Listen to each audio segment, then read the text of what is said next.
Hi, everybody. I'm Jordan Ostroff with Legalese Marketing, and this is Exhibit A Attorneys, where we interview attorneys and other experts around the country to talk about what it truly takes to be the Exhibit A of a successful lawyer.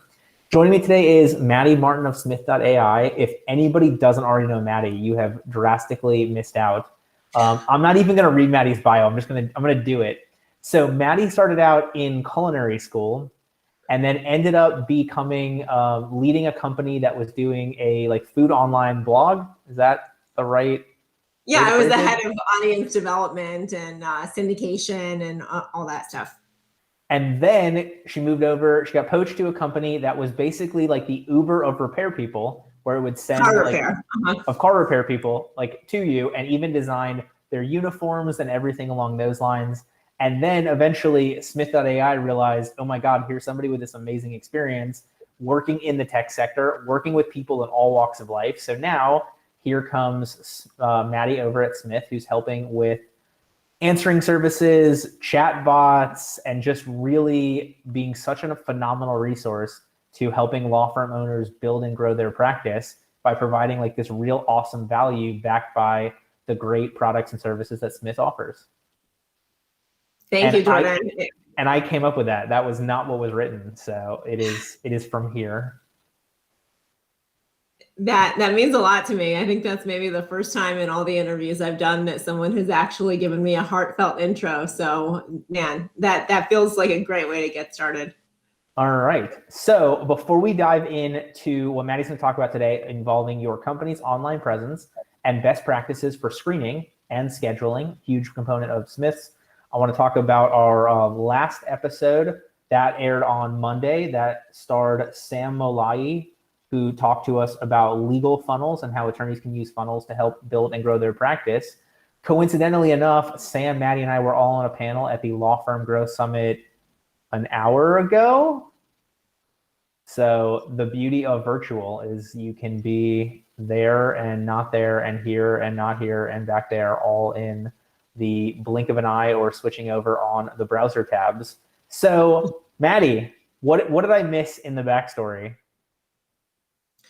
One of the things actually that you missed is that I'm an econ major, and so I'm a total data nerd. And I think that that's where we share our love of opportunity cost and talking about that, because we understand that at that root level that your time is worth money and your time cannot get a loan taken out for it. So, you can get more money, right? But you can't get more time. And we understand the value of a business owner's time, of a lawyer's time, of whoever, that your time is precious, and it's the most precious and limited resource that you have. So when I think about, my background and what else informs the way that I work, I'm constantly looking at data. And that could be data around what are our revenue numbers, what is our profit mix right now, or also what does it look like when I listen to a phone call come through, or I read a text or chat transcript? Did that lead convert? If so, why? If not, why? And I think that's really critical no matter what marketing strategy we're going to discuss, online or off. Are you taking a data-driven sort of auditing approach to your top of funnel activities, to your mid funnel activities? Do you know why everything is happening the way that it's happening? And if not, how are you going to find out? And here's what I love about that, because the biggest struggle I have as a business owner is figuring out what is an art and what is a science, and what do we actually have right and wrong answers for. And the issue is most of business is still art. No matter what you are doing, you are trying to convey the right message to people in ads. You're trying to provide the right product or the right service, make the right tweaks, deal with people in what is an art form. But the more you track that data now, the more you can make those small tweaks, the more you can make more scientific decisions on what to do, because you're not going to appeal to everybody, but at scale, you can see what those best practices are for you with a million other decisions you make that influence somebody's decision to hire you or not.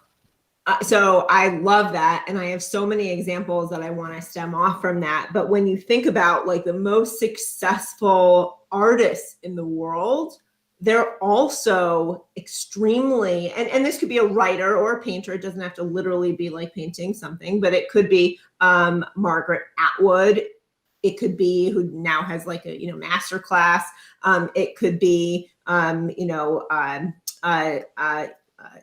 Takashi, an artist. It could be the one who collaborated with Louis Vuitton. Someone's going to correct me. And Murakami. That's it will not be me. Murakami. It could be any of these like really successful Jeff Koons, right? They have factories behind them, right? So just think for a moment. I love what you brought up, Jordan, about art and science. If we think that habit is actually the thing that connects these two and bridges that gap, then we get somewhere in business. So Jeff Koons, Margaret Atwood, they are artists who have brilliant ideas and execution that transcends your culture and background. We recognize them as exceptional art, right? And maybe you have that in your business, in your practice. You're exceptional at what you do. Then when you have sort of that sense of what you're really great at, there are all these other things that determine, can you make money at it? Can you make a living off of it? Can you scale it so that you can retire early or set up future generations of your family for success, give back to your communities generously through charity, et cetera, et cetera. And Sam, in that panel that we just had together, Sam Malai, who I love and deeply respect, he also said, as the more value, the more like involved you are and dependent that your business is on you, the less sort of successful and valuable your business is, because it's extremely at risk. Not to be crass, but if you get hit by a car, your business evaporates. If Jeff Koons gets hit by a car, he still has the Jeff Koons factory, right? Like Andy Warhol factory. So think about it doesn't depreciate, it doesn't reduce the value of your business. You would never say that Murakami doesn't have an incredible empire. I mean, he collaborated with Louis Vuitton, right? But you cannot scale just on your shoulders alone. And the more small business owners who take that mindset and approach without ego, without sort of feeling wounded, like I'm asking for help or I've done something wrong, it's quite the opposite. You have to identify what are the habits, what's the science, what's the method behind actually turning this into a viable business that's thriving, and all of the strategy and the front man work, so to speak, that's you. A lot of the other things can be delegated, and the sooner you get comfortable with that and the sooner you document it, the faster and easier and less stressfully you will grow. So I shared that statement with, so my wife owns the other half of our law firm and actually does the legal work and is a much better lawyer than me. So I shared that statement with her the other day, and I was like, so our firm has got to be worth billions because I'm a detriment to the firm. And she did not disagree with me, but did think it was pretty funny. So I don't know if there's a negative impact there, but I think that, Jordan, you bring a lot of value in other ways. But your value is a lot of, artistic value too, right? Hosting a show like this, getting out in the community, maybe you write for your bar journal, maybe you, have a show, or you're doing community work, or you're teaching, if you're B2B, you're teaching other business owners. There are so many ways that you can bring your personality into your work, your art into your work, and let the rest of the processes happen. When people say, yeah, I want to work with you, great. What's the method? And can you repeatably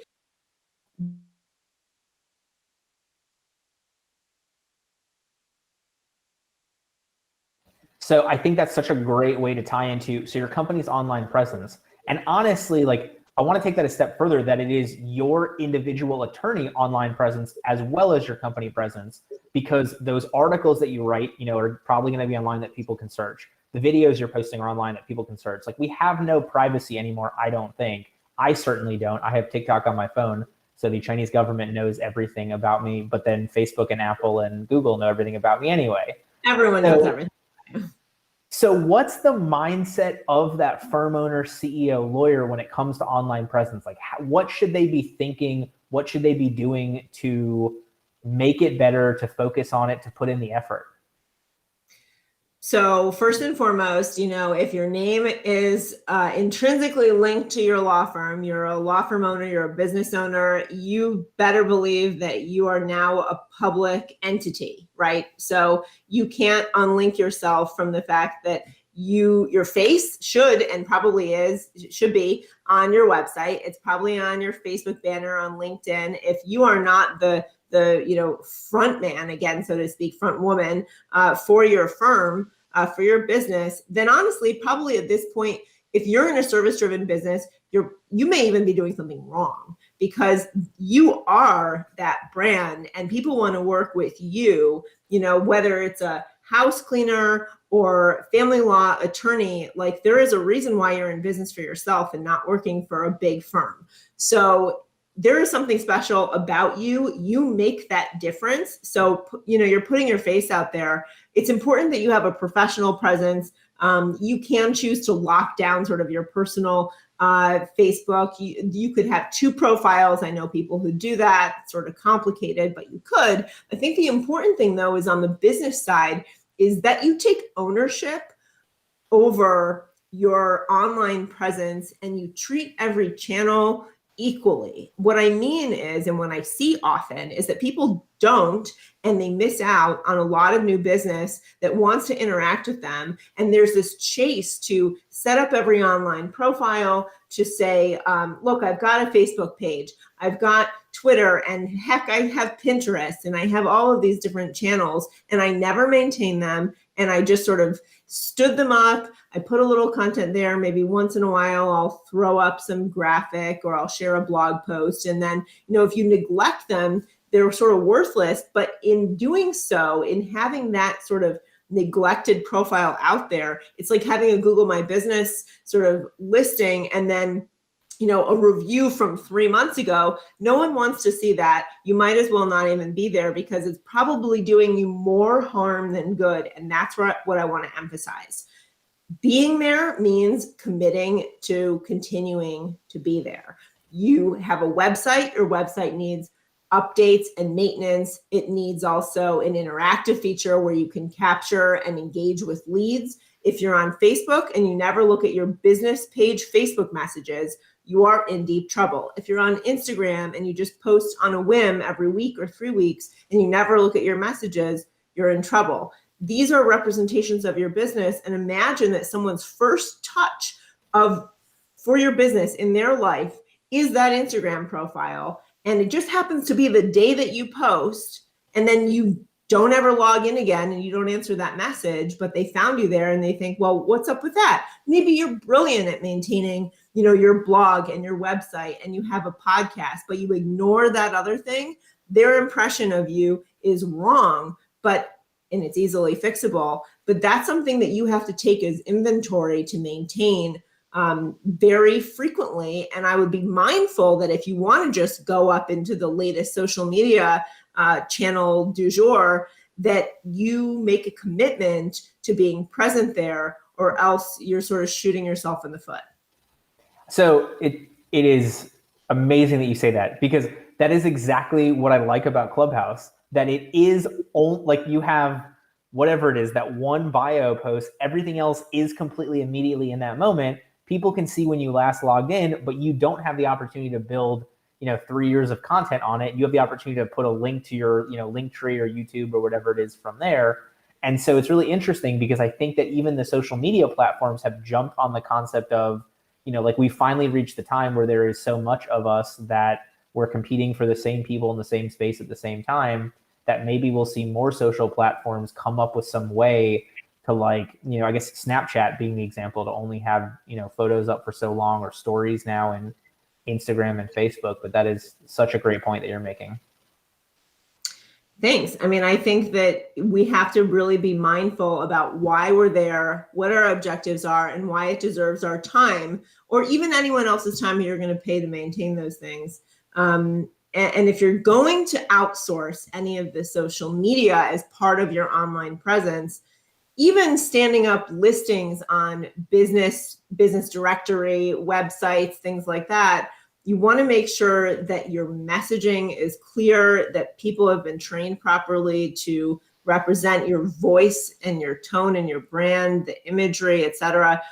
I have, as Jordan, introduced me, been around the block on digital marketing. 15 years now, I have seen everything go up and down, and how I have worked with a lot of people on Upwork, right? I've worked with a lot of freelancers, and they will not protect your brand by default. They want to get the job done and they want to get paid, and that's totally reasonable, but it remains your responsibility to hold your brand and yourself accountable, and then their work accountable as a result. So you have to be careful that before you get into all these channels, you also have standards for your brand. You have a tagline. What's your elevator pitch? What are the FAQs? You can't possibly maintain all of these channels by yourself, so you're going to have some help with it. Do you have help that understands what you do and don't do? Who's your target audience? Who should you be engaging with, etc.? And so we're going to get to this in a moment, but like that's the exact same thing to give to like an intake team or whoever's screening your calls, just as much as it is building that online presence on social media. Like that is a consistent message, consistent flow, consistent voice, consistent focus. It's really important that you have processes across the board. And I'll tell you, it is not commonly discussed in these conversations beyond the immediate impact of getting the work done, the leads through, etc. But those have immense business value. If you are looking to buy a business, and I see a law firm, I see an ice cream shop, I see whatever, the crazy thing is that the ice cream shop probably has like better documented processes than arguably what should be more valuable as a law firm.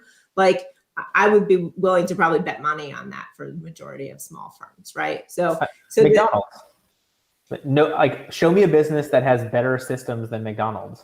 Why can they scale? Why are they predictably valuable as a business entity, right? Like think about what it is that process does. It means that you can repeat the success that's currently happening. So if you are ever looking to sell your business, your firm, then it's critical that you have processes, because those build immense value and faith that there is actually something here that transcends, again, the primary founding business owner. So I'm going to give my tip, and then let me know if you agree, disagree, or have to add. Okay. Google yourself, Bing yourself, Yahoo, whatever search engine still has. Type in your name, type in your firm name, and look at like the top 20 results and see what they are, because those are the places that people are going to find when they search for you. Those are the things I think you need to focus on the most, and then balance a little bit of, where your client's going to go. If your Facebook comes up first, but you're getting all your clients off of Instagram, I'd still do both. If you've got, a great article about you from the local newspaper or a terrible article locally, I'd play that up or try and play it down and try to get it, try to build other things on top of it. Do you agree with this? Yes. Okay. Well, so here's what I would say. So Facebook is probably not going to be something that comes up in the search results, but LinkedIn will. So LinkedIn may be really unimportant to you in every other aspect of your life. Maybe you don't love it, but it's the first thing that comes up when you search for someone's name on Google, like 95% of the time, right? So, I mean, unless it's like a famous actor and it's Wikipedia, but for the rest of us, like it's LinkedIn that comes up when you search for someone's name. Maybe it's a firm name, right? Maybe it's a business name. It's Joe's Painting, it's Sally's Law Firm, whatever. But typically it's LinkedIn. So if you have not been maintaining your LinkedIn profile, and if it's not visible to people who are not friends with you, if you've got it all locked down, I would reevaluate why you have it locked down. Make sure that it's not. Look at it through a friend's profile or someone you're not connected to. Check your settings and fix it, because you want to be transparent about who you are and what business you own. And you also, just speaking about LinkedIn for a second, if you have business content, it's your own personal responsibility to also share that around. So you should be proud of the business content that's being produced under your firm name, and then putting that out there, resharing it under your own name, under your own profiles, because, within reason, like, people expect you to post content from your business. Now, it gets annoying if that's the only thing in my Facebook feed that I see from you, but, with the amount of content you're producing, it's not going to be that frequent that it's inundating your entire feed. Yeah, absolutely. All right. So anything about the online presence before, and then we're going to move over to screening and scheduling?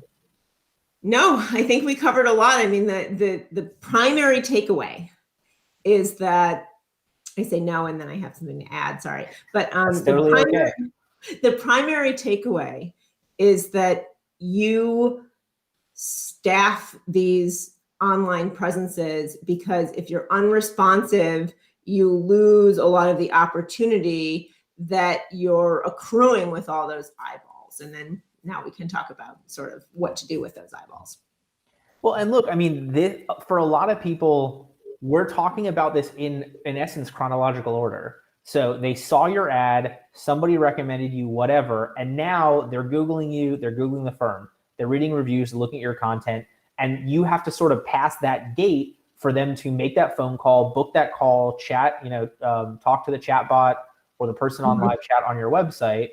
So that consistency, I mean, we've talked about this before, I want to highlight again, you need to have that consistency into that process, because if you have a gorgeous looking website and online presence and then nobody answers the phone and nobody calls back, like, goodbye, you just lost all of that credibility. I mean, imagine this, Jordan. Like, imagine if you are a personal injury attorney and your whole being is wrapped up in saying, we are here for you, right? We are here at this time of need. We're here for you. We're here for you 24/7, blah, blah, blah. And then you don't pick up, you don't respond, you don't have chat, you don't answer a text message, you don't even know that your phone number is text enabled. Like, you don't answer Facebook, like, whatever it is. If you don't respond, you betray the message that you've spent building on your online presence, and then you're in deep trouble, right? I would probably use a different word. So, like, you have to think, what is my responsibility with all this stuff stood up to be responsive, as not just a matter of speed of response, but also the channel means, are you responsive or not across everywhere someone can reach you? And the content is, whoever is going to respond, equipped with the answers and the workflow that is their responsibility to carry forward when that conversation starts. So from the client perspective, they made the right decision calling or reaching out to your firm. This is a case you can help with, and this is how they get started. You can get started now, whatever. I mean, is that the client's perspective in this moment? So the client's perspective, they have probably never worked with an attorney before, and they are reaching out because hopefully they're in the right practice area. Let's give them that at least. Let's say they want a divorce and they search divorce attorney Atlanta. They land on Regina Edwards and they say, wow, it looks like she's won a lot of awards. I'm going to give her a call. I get Smith.ai receptionist, and Smith.ai takes down information, depending on the firm, will attempt a live transfer to the attorney. The client feels like, okay, they know what they're doing with me. They're steering me through this process. I'm in the right place. They ask me and confirm that, it's a divorce that I'm after, or, various family law matters. I'm waiting now on the phone to speak with the intake specialist, or I have a scheduled call at 4 p.m. today to speak with the intake specialist or the attorney. All right, I'm going to stop my search because it's over. I have this attorney that I'm talking to, right? That is the client experience. You need them to stop their search. And Andy Stickle made a great comment in that, summit from earlier, where he said, like, you have to go for the singles. You don't have to go for the home run.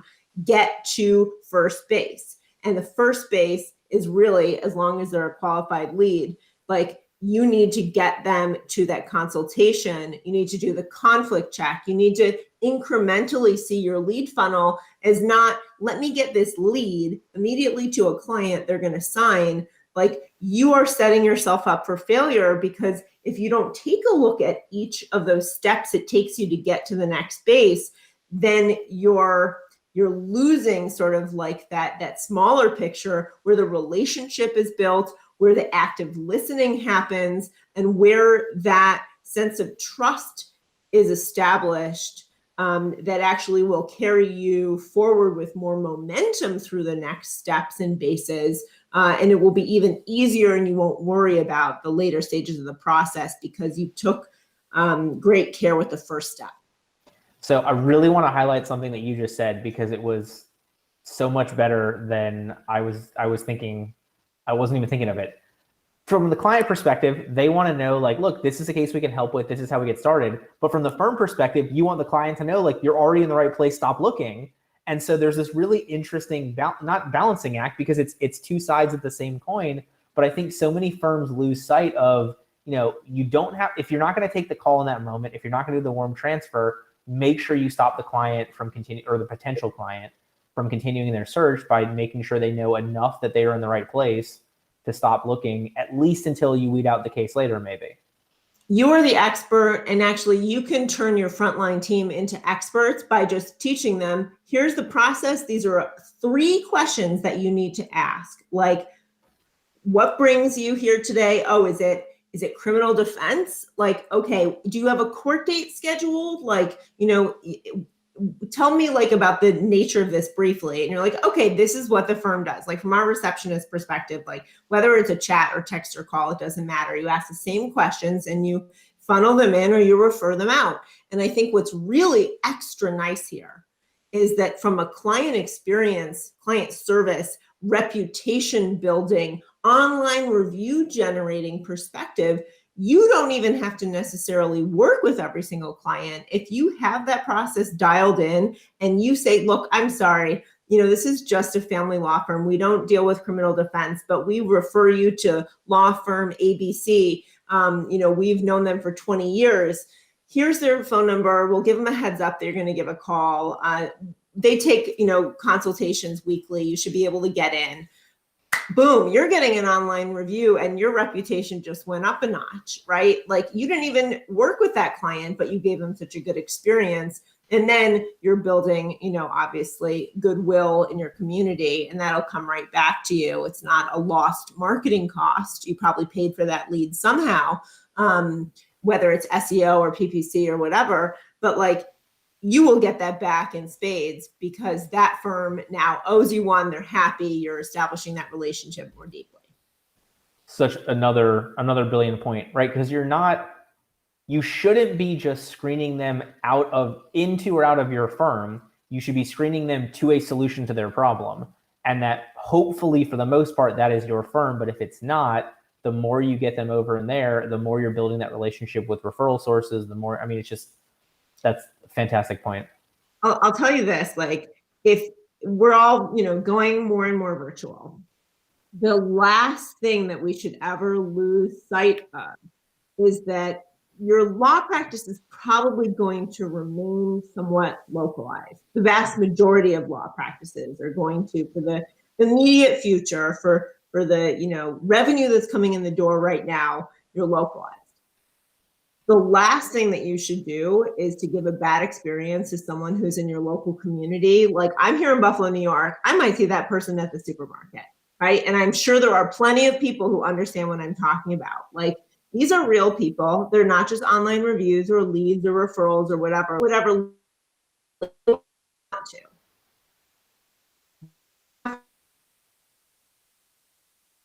Just write a good review. They won't just pay you money or whatever, or the referral money, but you will also not have, kicked that person to the curb and said, sorry, we don't do that. Go back to your Google search results or whatever. That's someone who you're probably going to encounter again. If you're in a small town, even if you're in a small community in a larger town, you have to be mindful about how you treat people. And that will have a reverberating effect in how the rest of your staff treats people, how your firm grows. What are your values and how does that inform your systems? I think that's something that we need to talk more about as a whole industry. Yeah, my two favorite things to see in reviews for my law firm are either A, I loved working with so-and-so who's a staff member, who's not an attorney, they were great to talk to, whatever it is, or B, they couldn't help me, but, a good review that's like, they couldn't help me, but they got me the attorney who could. They explained to me how to handle the situation. They walked me through the process of why it didn't make sense to bring on an attorney. Those I think are so awesome because what you said is true. Like, well, that's not something we're focused on. And that's something that a lot of other firms would just say, not us, see ya. And here's the thing, like, if you have that embedded in your soul that like that's important to you, it's going to come through in your copy on your website. It's going to come through in how you describe your firm and what you're passionate about and how that's led you to this practice. It's really important that you convey a sense of that personality because it's sort of like a flywheel. Like if you want reviews like that, Jordan, and you write outwardly about your firm in that way, that you take great care with personalized attention to service, and our staff come from these expert hospitality or whatever backgrounds, like if that's the firm you want to build, hire those people, write and speak that way, and then you will attract those clients who want that, and they will then write the reviews about that. So I want to transition to the scheduling aspect of this. So we've screened the call. That the person saw us online, they loved us, or they somehow went through our online presence. We screened them, they fit. We're going to do the scheduling. But before that, anything else you want to talk about in the screening?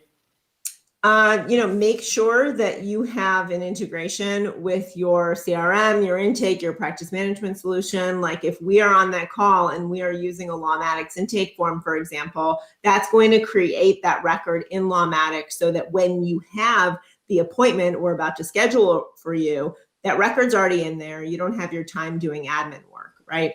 So your team doing admin work. So when it comes to scheduling, it's really important that you decide, am I in a high demand space or a practice area or both that allow me to charge for consultations? Do I have a lot of demand? I've been around for a little while. I know that I'm going to lose some leads, and that's okay because I want the clients I want, and I want people who are serious about hiring me. And I know the opportunity cost value of my time. So if you charge $100 or $500 for a consultation, depending on your area, it could be $1,000, I've heard, right? It could be, we'll only charge you if our call goes over 30 minutes, which means it's going well. You determine that. It could be credited to your first bill, but you want to get that commitment up front. Now, part of the commitment is filling out the intake form on our part for the potential lead. Maybe you did it online. Typically, you go through the receptionist, live chat, etc.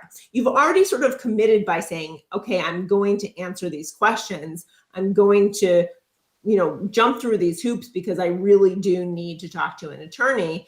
That's one part of the screening. The next is when you're ready to have that appointment, it might be in some cases transferring directly to the attorney or to an intake specialist. But if that person's not available, which they won't always be, then you need to schedule an appointment, and you need to make sure that you're using a system that doesn't inundate you with calls. Are you blocking off enough time for appointments and consultations, and then also other work? You need to balance that, and you can control that, and that your scheduling system is set up so that it sends the lead a reminder and notifications and how to log in. And are you using Google Hangouts, or are you asking them to download some program they've never used, right? Like, you have to look at every detail of this as a friction point or as a facilitator, right? Like if I ask you to download Skype, not a lot of people are using that anymore. It's mostly Google Hangouts or Zoom. All right, I probably have that on my phone and my computer. Are you asking for a phone call? Easy. If you're asking for something that's not easy, that's a friction point. So how can you facilitate that happening, that appointment happening, by scheduling it with the right attorney, or in bigger firms, it might be sort of a round robin even, where multiple attorneys are on the same calendar and whoever's up for the next client gets it. And that client is notified and it's on their calendar, and they get reminders when it's coming up so that they don't result in a no-show, which is another reason why you might want to charge for consultations. So it's interesting because, when you first hear the friction point, you think automatically negative, but ultimately it's not if you do it intentionally in the right way. Like there are certain things you're going to want to put in to weed out, time wasters, or to weed out, tire kickers, or to weed out something along those lines. And so it's really interesting to look at designing that system in mind to have the right friction. Yeah, exactly. You want to be intentional with any friction. So if you're like, I need to ask these questions to screen people, that's very different than I really prefer the Blue Jeans app for video calls, and like 1% of the market uses Blue Jeans or something. I don't know that. Don't quote me and don't come after me. But that, like, I just got a new computer. I've had it for a month, and just yesterday I had to download the Blue Jeans app for something. Like, don't do that. Don't create unnecessary friction that doesn't have a role to play in your process. Like, just use what everyone else is using. If you have to have a video call, why make things complicated?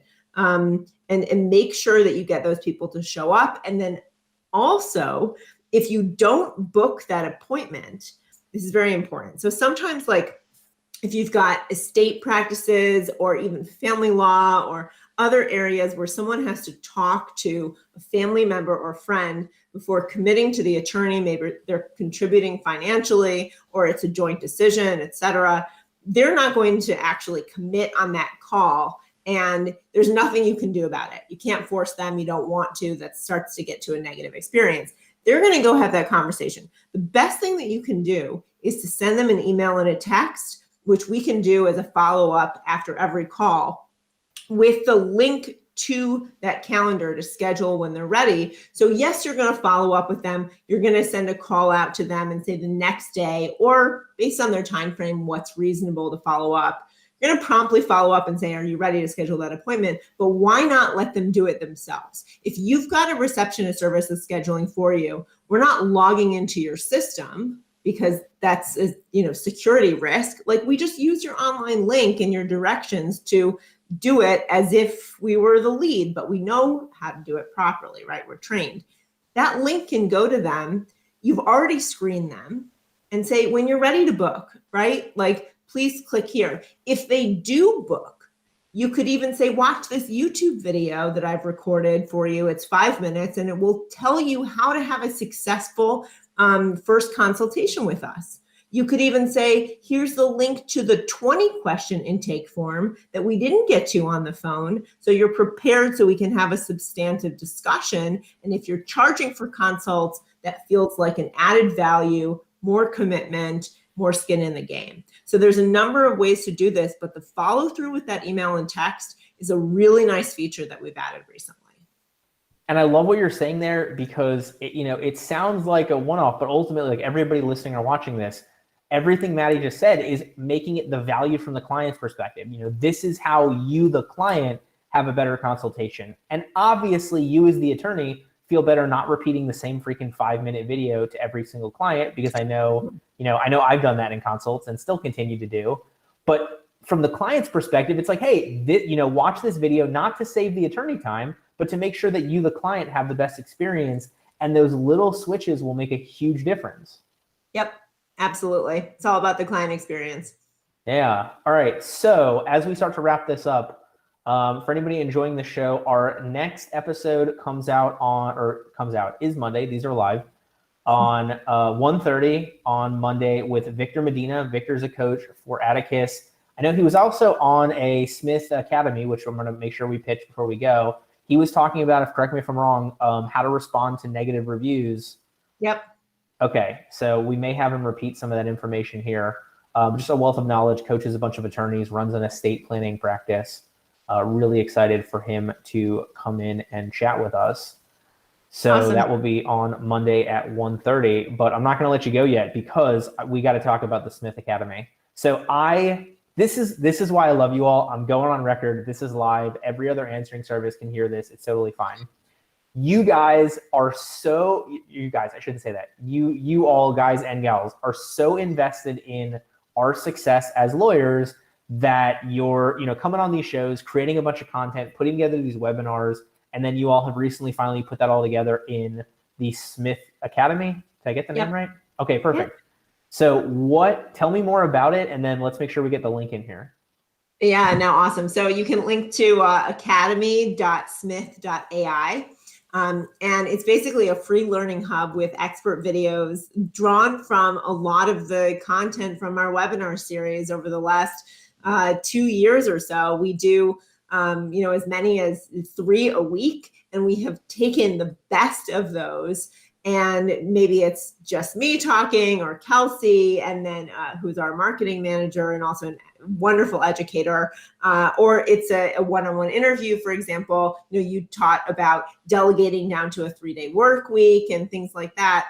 It may be a law practice management topic, a technology topic. It is specifically for attorneys, and it is completely free and available to watch. We're in the process of adding another almost 24 videos. So there's a lot that is coming to it. We'll be adding more resources and guides. It won't just be video, but we've broken them into really sort of understandable chunks to say, all right, what is the marketing piece of the puzzle? What is the sales and lead conversion piece of the puzzle? And what is the business systems and financial operations piece of the puzzle? Like, we had a fantastic course that we did with Josh Youngblood and Moshe, who are both accountants, and Stephanie Everett, who's an attorney and leads lawyerist. And they talked all about your business KPIs and your finances and taxes. And that is a critical part of it too. So, I can't deliver that content myself. I have to be able to identify the experts on behalf of Smith.ai and our clients and community. So we're really excited to bring that forward and open it up to everyone. So academy.smith.ai. Yep. Mm-hmm. All right. And then for anybody who knows that they need help with the answering, with the callbacks, with the chatbots, with the texting, with the figuring out the intake system, with actual help from people, how do they get in touch with you? So even if you don't know that you need help, I encourage you to try it, because once you go there, you don't go back. It's great to have even help for overflow, even if you're sort of handling things okay on a day-to-day basis. So you can visit Smith.ai online. You can call us 650-727-6484. You can email hello@smith.ai. Obviously, you will reach our receptionist. You can also chat with us live and test it out for a spin yourself.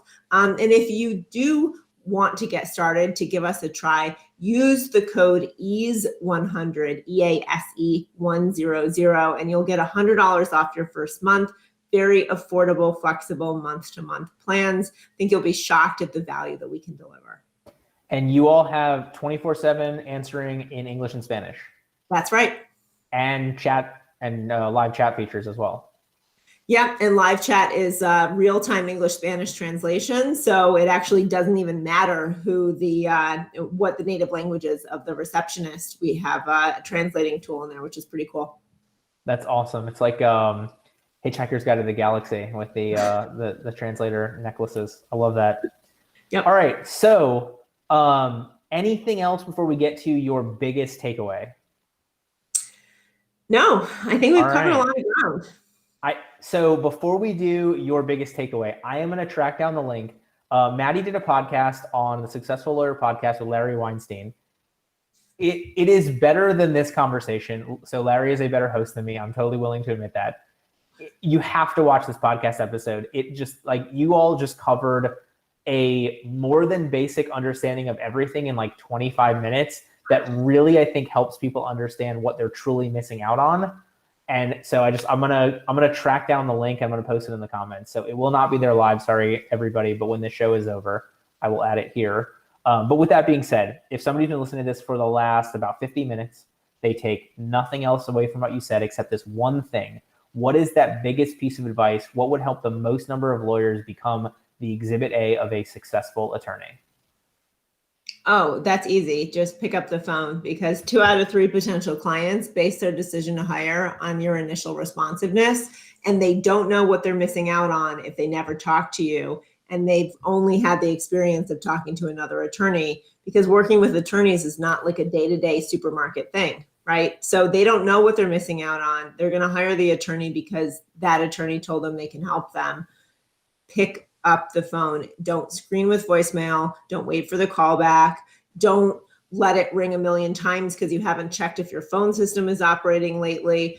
Audit your systems, make sure things are working smoothly, and then pick up when that phone rings. It's so amazing to me. I go the Woody Allen 90% of success is showing up.